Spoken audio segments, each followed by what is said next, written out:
Marla Jensen had the kind of job that left you smelling like fryer grease, no matter how many showers you took. The third shift at Charlie's all-night diner was mostly drunks, truckers, and the occasional high school kid with bad fake IDs.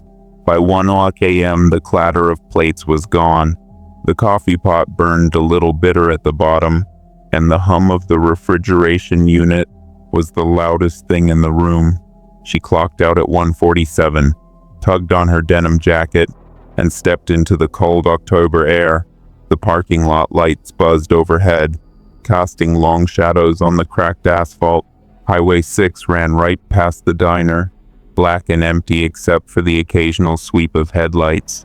Her old Chevy Malibu coughed when she turned the key, then caught. She adjusted the rear view, switched on the radio, 92.1 FM, some late-night country show, and pulled onto the road. For the first 10 minutes, it was just Willie Nelson and the sound of tires on cold pavement. Then, without warning, the music died into a sharp burst of static. It wasn't unusual. Highway 6 had dead zones, especially past Miller's grain silos. But before she could switch stations, she heard something under the static. Driving north, one hand on the wheel, right foot just a little heavy. Marla's stomach went cold. The voice was hers. She flipped the dial, 11794 plying, even AM stations, all static, and under it the same voice, thinking about whether the leftover pie will still be good in the morning. Her hand froze on the dial. The pie was in the passenger seat, wrapped in foil. She hadn't told anyone about it. The voice kept talking, calm and flat, like someone reading from a script. Left turn signal's been clicking for 2 miles now, even though she hasn't turned. She looked, damn thing was blinking. She clicked it off. Okay, she muttered. Okay, maybe I'm just tired. She turned the radio off. Silence, the hum of the tires, the rhythmic thump-thump of seams in the road. A few miles later, she turned it back on. Big mistake. Slowing down, wondering if she should call someone. There's no one to call. Her fingers tightened on the wheel. All right, funny guy, she said aloud. Her voice sounded too loud in the car. CB prank, you're real cute. The voice didn't answer. It just kept narrating, thinking about her ex, the one who always took Highway 12 instead, thinking about how he was afraid of deer in the road. Her throat tightened. She had been thinking about Ben. She clicked the radio off again, harder this time. For another 5 minutes, she drove in silence. The diner was 15 miles behind her. The next town, Clearford, was 10 miles ahead. She told herself she'd get there, stop at the Texaco, and maybe call the cops. Even if it was some pirate radio crap, it was wrong. But then she saw the headlights in her rear view. Far back at first, then closer. Too close. A big square front end, maybe an old Ford truck. It stayed behind her, not passing, not dropping back. She reached for the radio again. She didn't want to, but she had to. Static, and then slowing to 45, wondering if she's being followed. She is. Her heart thudded so hard. She could hear it in her ears. Thinking about turning off. There's a dirt road up ahead she's never noticed before. Her mouth went dry, and there it was, not 50 feet ahead. An unmarked dirt road cutting into the trees. No sign, no mailbox. No reason it should be there. She'd driven this stretch for years. She knew every turn, every farm, every damn fence post, but she'd never seen this. The voice in the static came again, softer now. And now, the headlights behind her flared brighter. The truck was right on her bumper. She could see the shape of a man behind the wheel, though his face was hidden in shadow. Jesus, she whispered. Turn, the voice insisted. Her hands moved before her brain caught up, wrenching the wheel right. Gravel crunched under the tires. The Malibu bounced once, twice, before the road leveled. The headlights from the highway didn't follow. The truck was gone. She was alone. The dirt road was narrow, hemmed in by tall pines. Her high beams made tunnels of light through the branches, picking out the glitter of frost on dead leaves. The radio was still on, still humming with static. Good, keep going. Her knuckles were white on the wheel. How do you know where I am? She demanded. Keep going. The road twisted, the trees leaning in closer, until the branches scraped the roof like fingernails. Her pulse was racing, but some part of her kept driving. The static seemed to fill the car, pressing against her ears, her teeth. Almost there. She wanted to turn around. God, she wanted to. But when she checked the mirror, there was nothing, no road behind her, just more trees. Left here. There was no here, just a gap in the trees. She turned anyway. The ground changed under the tires, soft, almost spongy like wet moss. Her headlights caught movement ahead, figures. They were standing in the road. 5 of them. Still as statues, their faces pale and blank. They wore old clothes, flannel denim. A woman in a long skirt that looked 100 years out of date. She stopped. Her breathing was ragged now. The radio crackled. You're home. One of the figures stepped forward. A man, tall, with a hollow in place of a face. Not just dark, absent, like the shape of a man cut out of the world. Her hands shook. She slammed the shifter into reverse, but the car wouldn't move. The static rose to a scream. Time to come in. The figures began to walk toward the car. Slow, deliberate. The tall man reached the hood. His hand, pale, impossibly long fingers pressed against the windshield. Marla opened her mouth to scream, but the static swallowed the sound. The headlights flickered, and then the car was empty. The Malibu sat on that dirt road, engine idling, the radio whispering over the static, driving north, one hand on the wheel, right foot just a little heavy.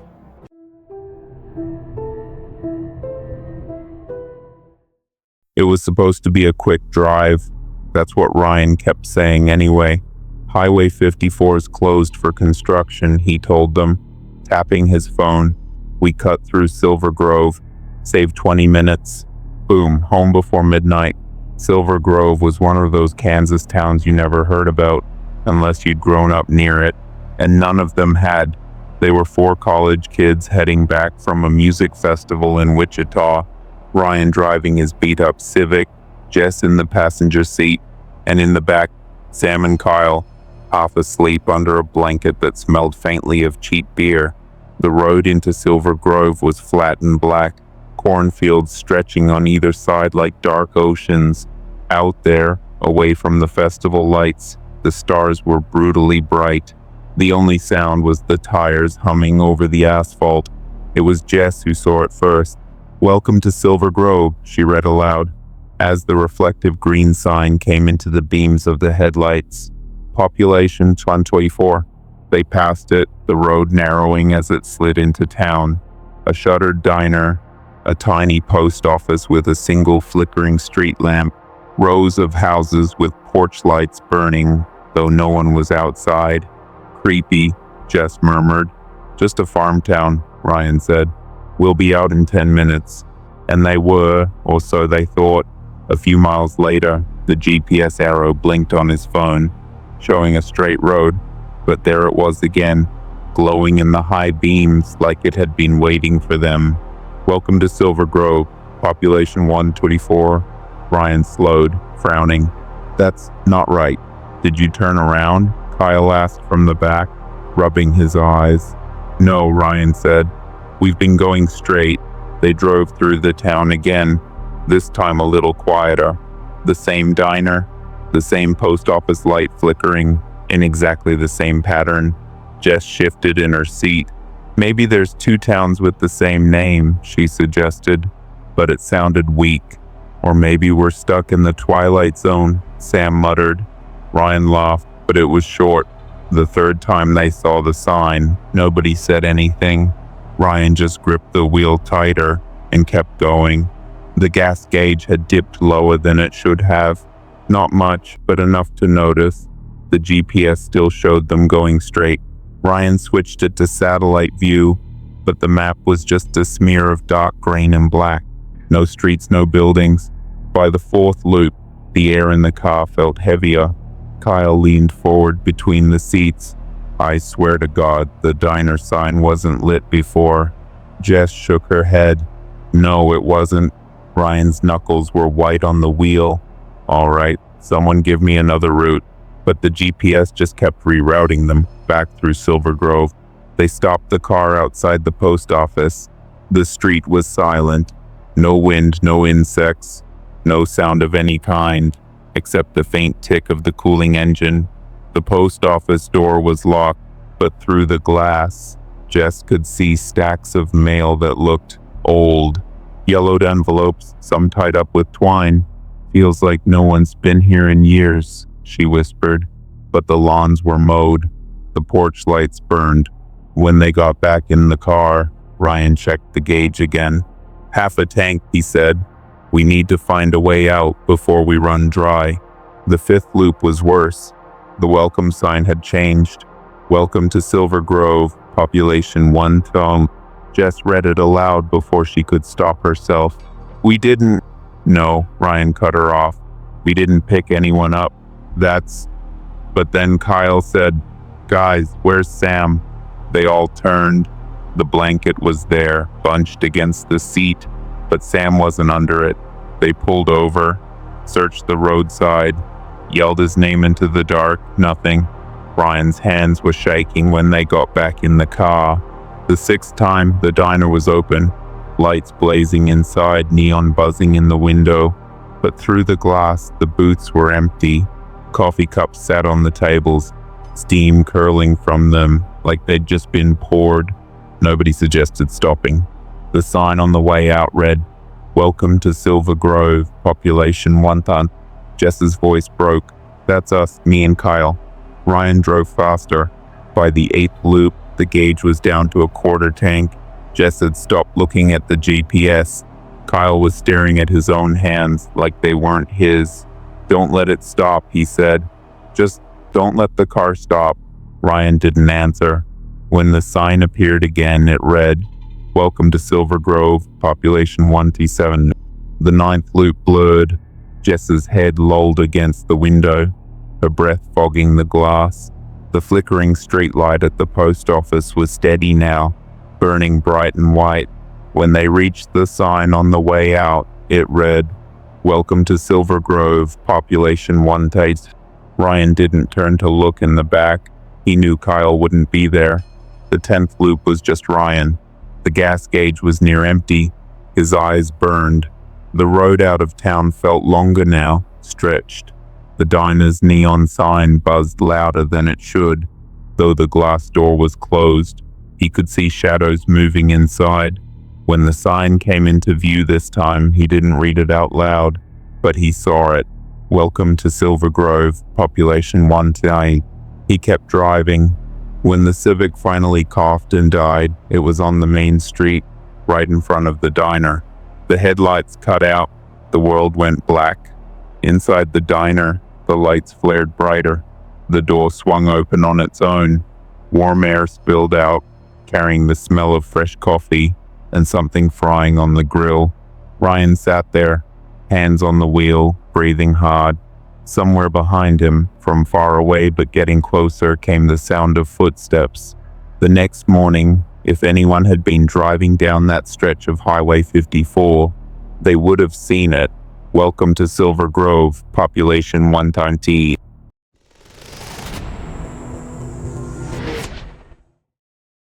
The first snow of the season still clung to the Kansas backroads when John Callahan and his boy hit the deer.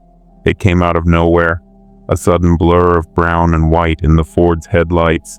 There was a heavy thump, the kind that jarred your teeth, and the truck fishtailed. John brought it back under control. Jesus, he muttered, his breath fogged in the cold. You okay? In the passenger seat, Tyler nodded. Yeah, I think. His voice was small, still shaky from the jolt. They were driving back from a weekend hunting trip near Wilson Lake. Didn't bag a thing. Deer had been scarce all season, but the trip had been more about time together than meat in the freezer. Now less than 30 minutes from home, the deer had found them instead. John pulled over. The hazard lights threw orange against the snowbank. The air outside was razor cold, the kind that bit through your jacket and into your bones. The road was narrow here, lined with bare cottonwoods and thick underbrush. The place had a name, though John hadn't thought about it in years. Dead Deer Hollow. Folks said hunters used to dump carcasses here in the old days, before the game warden started cracking down. John grabbed the flashlight from the glove box and stepped out. The beam caught the churned up snow where the deer had been hit, painting it in stark white and crimson. Only there was no deer. "What the hell?" John murmured. Tyler had climbed out too, his breath puffed in the cold. "Where is it?" The blood was fresh, still steaming faintly in the frigid air. It smeared in a broad swath across the road, then trailed off toward the trees. "Must have dragged itself off," John said, though the words didn't sound right even as he spoke them. The hit had been solid. He knew the feel of a kill, and that deer hadn't been getting up again. Still, the trail was there, a messy, heavy drag into the undergrowth. They followed it. The woods closed around them fast, the sound of the road fading behind. Snow crunched under their boots. The beam of the flashlight swept over dark branches and frost-coated grass. Every so often they'd catch another splash of red, bright against the white. The trail led deeper, twisting between the trees. "You sure this is a good idea?" Tyler asked quietly. "We can't just leave it," John said. "It's wounded. Best to finish it quick." He didn't say what else he was thinking, that a deer left like that could suffer for hours. It was the kind of thing his own father had drilled into him. You kill clean or not at all. But something about the trail was bothering him. The blood spots were irregular, too far apart, and there weren't any hoof prints alongside them. Just long, uneven streaks, as if something had been dragged backwards. The woods grew darker. The wind had died completely, leaving a heavy stillness. Even the usual rustle of night animals was gone. Then ahead they heard it, a sound like something wet slapping against the ground. Slow, measured. Step, step, step. John raised a hand to stop Tyler. The boy froze, eyes wide. The sound came again. Closer now. Step, step. It wasn't the skitter of a raccoon or the light crunch of a deer moving through snow. This was heavier, more deliberate. John flicked off the flashlight. Darkness swallowed them, but it felt safer somehow, as if the light had been a beacon. The steps stopped. They stood there, breathing shallow, listening. A moment later, the sound started again, moving toward them. Slow, wet footfalls, crushing through the snow with that same awful rhythm. Step, step. John's mind was turning over possibilities. Another hunter, someone messing with them. But there was something in the way those steps sounded, like bare flesh on wet ground. Then came the smell, coppery, thick, clinging to the back of the throat. Blood, but old somehow, as if it had been sitting out in the sun. Only it was 20 degrees and the snow was fresh. Tyler's hand found his sleeve in the dark. "Dad." The steps were close now. Too close. John switched the flashlight back on. The beam cut across the trees and caught movement. Something was standing just at the edge of the light. It was the deer. At least it had been. Its body was twisted. The legs wrong, joints bent backward. The head lolled to one side, and where the eyes should have been, there were only deep, wet hollows. It took a step toward them, and the sound was exactly the same as before. Slow, wet, deliberate. Its mouth opened, wider than it should, and something long and black slid out onto the snow. "Run," John said. They turned and tore back toward the road, branches snapping against their jackets. Snow sprang up under their boots. Behind them the footsteps followed, steady, unhurried. The orange blink of the hazard lights came into view. They hit the road, scrambled into the truck, and slammed the doors. John twisted the key. The engine roared to life. He slammed it into gear and gunned it, tires spitting slush as they tore away from the hollow. Only when the road widened and the trees fell away did he risk a glance in the mirror. The deer was standing in the middle of the road behind them, just beyond the reach of the headlights, watching. The snow under its hooves was dark. Back in town, John didn't say much. He dropped Tyler off at his mother's house and drove home alone, parking the truck in the garage. When he got out, something caught his eye. Streaks of red on the side panel, fresh and wet, and there, on the concrete floor just behind the truck, was a single wet footprint, not from a boot, not from a hoof, from something human.